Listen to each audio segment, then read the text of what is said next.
Արգարժան պարոն Ռուբինյան, հարգելի գործընկերներ, սիրելի ժողովուրդ, նախ փոքր անդրադարձ այն հարցին, որ մեր Տիկին Քյուրեղյանը եթե չգնա, իր խոսքից կուզենայի մեջբերում անել, որ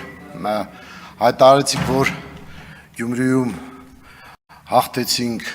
եւ այլն, ուզում եմ հասկանամ ով հաղթեց, ասենք, եթե Մայր Հայաստանը նկատի ունեք 6% ունեցավ, եթե Վարդան Ղուկասյանը 20%, եթե Մարտուն Գրիգորյանը 16%, ով հաղթեց, էլի ուզում եմ հասկանամ հաղթող, բայց մի քաղաքական ուժ, որ 36% է հավաքել, բնականաբար դա է հաղթե, չէ։ Համար ենք, որ մենք դեմոկրատիան այդքան չենք կարևորում, ավելի պարզ ենք նայում, ասում ենք ով շատ ձայն ունի, նա պետք է կառավարություն ձևավորի կամ տիմում կարողանա իշխանություն ձևավորել, չէ՞, ու կարելի է այդ օրենքը փոխել, որովհետև իրականության մեջ դեմոկրատական որևէ երկրում չի կարող 60-70% որևէ քաղաքական միավոր ձայն ունենալ։ Տրամաբանականա, որ չի կարող ունենալ։ Եվ քանի որ կոալիցիոն հարաբերությունները կայացած չեն մեր երկրում, երևի ավելի ճիշտ կլինի, որ քաղաքական ուժը, որ շատ ձայն է հավաքել, նաև ձևավորի իշխանություն։ Պետք է գնալ դա իմ կարծիքով։ Այդ իմաստով ուզում եմ ասեմ չի հաղթել։ Այլ է Վանաձորի դեպքը, որ դուք նշում եք, այո, այդտեղ ձեր ասածն է։ Այս իմաստով կուզենամ, որպեսզի Վանաձորում էլ 50% ճշմարտախոս լինենք, շատ ավելի հեշտ կլինի եւ շատ ավելի մեր օբյեկտիվությունը քաղաքացին կգնահատի։ Այդ նույն ոչ օբյեկտիվ վերաբերմունքը ձևավորվում է ոչ օբյեկտիվ Խնդրում վերականգնեք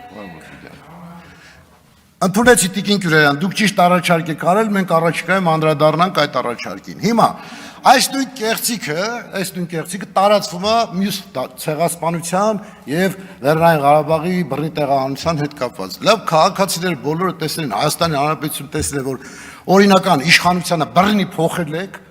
ծափարել եք, ուրախացել եք եւ 10 օր հետո Եվլախում հանձնվել եք։ Որտեղ է այդտեղ իշխանության մեղքը, ուզում եմ պարզ բայց քաղաքացին Հայաստանի Հանրապետության քաղաքացին սա տեսնում եւ լսում է եւ հասկանում է, որ չի կարելի տես կեղծիքների գնալ։ Կամ ցեղասպանության ուրացման մասին բազմիցս իշխանության ամենաբարձր մակարդակով ասվել է, որ որևէ մեկը չի կարող Հայաստանի Հանրապետություն ցեղասպանություն ունենալ, որովհետեւ քրեորեն դատապարտելի արարք է դա։ Դա մոռաց ոչ ոք չի կարող մոռանալ։ Բայց եթե դուք ուզում եք ծայրահեղ քայլեր անեք, այնքան որ կարողանաք քաղաքական այս իրավիճակը վիժեցնեք ի վնաս Հայաստանի Հանրապետության, չի հաջողվելու դա, որովհետև գործող իշխանությունը հստակ քաղաքական գիծ ունի։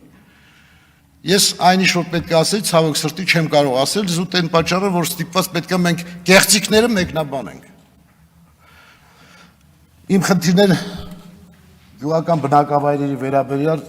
Քանի որ արդեն ուշ ժամանակը լրացավ, մեկ ուրիշ անգամ, շնորհակալություն։ Շնորհակալություն, Վահագն Ալեքսանյան։